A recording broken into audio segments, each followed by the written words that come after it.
আসসালামু আলাইকুম। আমার আজকের ভিডিওতে আপনাদেরকে স্বাগতম। আজকের এই ভিডিওতে আমি দেখাবো কিভাবে আপনারা ডাটা ইনপুট করতে পারেন এবং ডাটাটাকে সেভ করে রাখতে পারেন।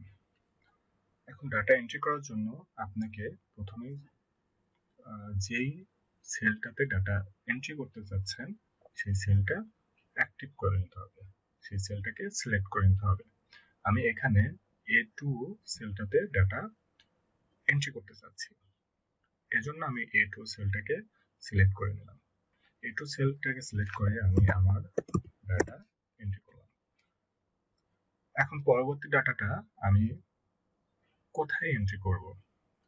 আমি কলামে এন্ট্রি করব নাকি রোতে এন্ট্রি করব? আমি যদি পরবর্তী ডাটাটা পরবর্তী রোতে এন্ট্রি করতে চাই, তাহলে আমি এন্টার প্রেস করলে আমার পরবর্তী সেলটা অ্যাক্টিভ হয়ে যাবে। অথবা আমি ডাটাটা পরবর্তী কলামে এন্ট্রি করতে চাচ্ছি। পরবর্তী কলামে ডাটা এন্ট্রি করার জন্য আপনাকে প্রেস করতে হবে ট্যাব প্রেস করলে আপনার পরবর্তী কলামের সেলটা অ্যাক্টিভ হয়ে যাবে।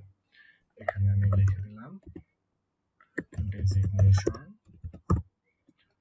আবার ট্যাব প্রেস করলাম, আমি লিখে দিলাম স্যালারি।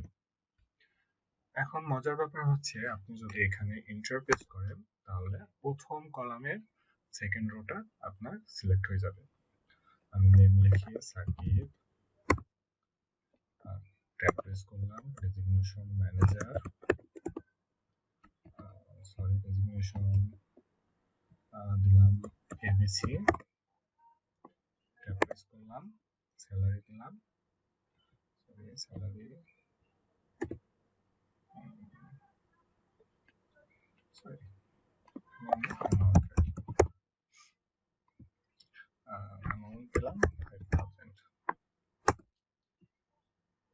এখন আমি আবার প্রথম রোতে চলে আসি, প্রথম কলামের তৃতীয় রোতে চলে আসি। এখানে আমি নাম দিলাম আকিব, আমি ট্যাব প্রেস করে ডেজিগনেশন বিএসডি, তারপরে ট্যাব প্রেস করি অ্যামাউন্ট 4000। এভাবে আমরা পরবর্তী রো এবং পরবর্তী কলামে যেতে পারবো। আবার আমরা একটা রেঞ্জের মধ্যেও এই কাজগুলো করতে পারি।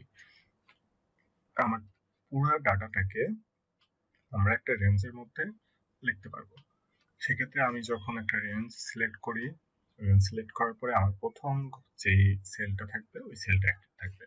আমি সেলে আমার প্রয়োজন অনুযায়ী ডাটা এন্ট্রি করলাম, ট্যাব প্রেস করলাম, ডেজিগনেশন, আবার ট্যাব প্রেস করলাম অ্যামাউন্ট। এখন আমি যদি আবার ট্যাব প্রেস করি তাহলে একটা মজার ব্যাপার দেখবো যে পরবর্তী যে কলামে যাওয়ার কথা ছিল সেটা যাচ্ছে না। যেমন ট্যাব প্রেস করলাম, আমার প্রথম কলামের পরবর্তী রোটা অ্যাক্টিভ হয়ে গেছে। এই ক্ষেত্রে কেন হলো? কারণ আমাদের একটা রেঞ্জ সিলেক্ট করা আছে, এই রেঞ্জের বাইরে আমরা কখনোই যেতে পারবো না। তাহলে আমি নাম দিলাম সাকিব, ট্যাব প্রেস করলাম, ডেজিগনেশন দিলাম এবিসি, আবার ট্যাব প্রেস করলাম অ্যামাউন্ট 5000। এখন যদি এন্টার প্রেস করি তাহলে আমরা পরবর্তী রোতে চলে আসব। এখন আমি যদি কোনোভাবে কোনো বাটনে কোনো মাউস ক্লিক করে থাকি তাহলে আমার রেঞ্জটা আর থাকবে না। রেঞ্জ যদি না থাকে তাহলে আমাদের ডাটাটা সেম ভাবে আমরা ইনপুট করতে পারবো না। সেক্ষেত্রে আমাদের একটু ফলো করতে হবে, একটু সতর্ক হতে হবে। আমি নেম প্রেস করে ডেজিগনেশন, আবার ট্যাব প্রেস করে অ্যামাউন্ট, আবার ট্যাব প্রেস করলাম, নিচে চলে আসছে। এখন আমরা নিচে ডাটাটাকে নিতে চাচ্ছি, প্রত্যেকটা সেলের প্রত্যেকটা রোতে ডাটাটাকে রাখতে চাচ্ছি। সেক্ষেত্রে আমি এন্টার প্রেস করলে আমার নিচে চলে আসবে। এখন লাস্টে যখন আমরা নিচে চলে আসব, এরপরে আমরা যদি আবার এন্টার প্রেস করি তাহলে আমরা দেখতে পারবো আমাদের পরবর্তী কলামের প্রথম রোতে সিলেক্ট হয়ে যাবে। এক্ষেত্রে আমরা কখনোই কোনো অ্যারো বাটন অথবা মাউসের ক্লিক করব না, তাহলে আমাদের রেঞ্জটা চলে যাবে, আমাদের আর রেঞ্জটা থাকবে না। এখন আমরা দেখব কিভাবে আমরা ডাটাটাকে সেভ করতে পারি। সেভ করার জন্য আমাদের প্রথমে যেতে হবে সেভ অপশনে। আমাদের এক্সেল শিটের বামে আমরা সেভ অপশনটা পাবো। সেভ অপশনে ক্লিক করলে আমাদের এখানে অপশন চলে আসবে, ফাইলের নাম কি দেবো সেটা এবং ফাইলের লোকেশন। আমরা এখান থেকে আরো লোকেশন সিলেক্ট করে নিতে পারবো। প্রয়োজন মতো আপনার লোকেশনটা আপনি চুজ করে নিতে পারবেন।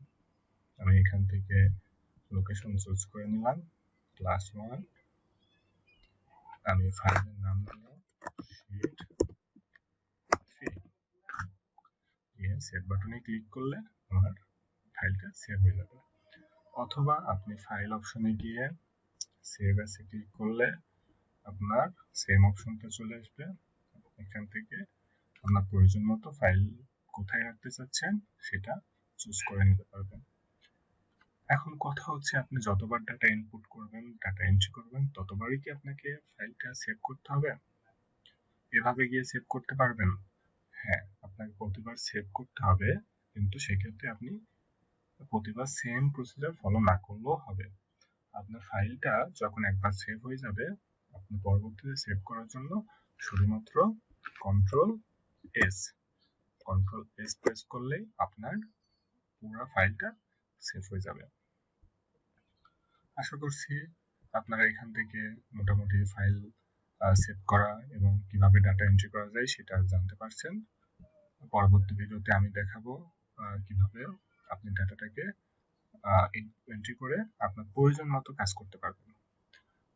ধন্যবাদ। আসসালামু আলাইকুম।